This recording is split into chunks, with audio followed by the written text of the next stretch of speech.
ఆయన్ని సందీప్ రెడ్డి వంగ ఇది ఒక నేమ్ కాదండి, ఒక బ్రాండ్. ఎందుకంటే తీసిన రెండే సినిమాలు కానీ ఇంపాక్ట్ మాత్రం ఇంటర్నేషనల్ లెవెల్లో ఉందండి.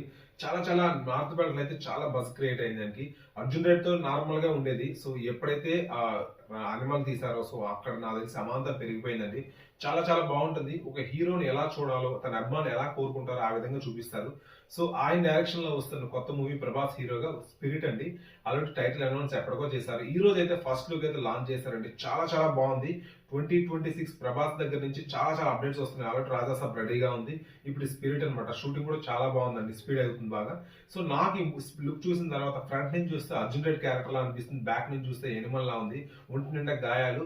ఒక రఫ్ క్యారెక్టర్ అనమాట. ఆయన ఆల్రెడీ కాప్స్ కింద అదే పోలీస్ గెటప్ లో ఉన్నారు, అందరికి తెలిసింది. మంచి పవర్ఫుల్ క్యారెక్టర్ అనమాట ఇది. సో నాకు తెలిసి అభిమానులకైతే, ప్రభాస్ అభిమానులకైతే నాకు తెలిసి ఒక పూనకాలు అయిపోతారు. ఇది మామూలుగా లేదనమాట లుక్. నాకైతే చాలా చాలా బాగా నచ్చింది. ఈగల్లీ వెయిటింగ్ అనమాట. చూద్దాం మరి ఇంకా మోర్ అప్డేట్స్ రావాలి ఈ మూవీ నుంచి. సో మీకు ఎలా అనిపించింది కింద కామెంట్ సెక్షన్ లో కామెంట్ చేయండి. Please subscribe to my channel.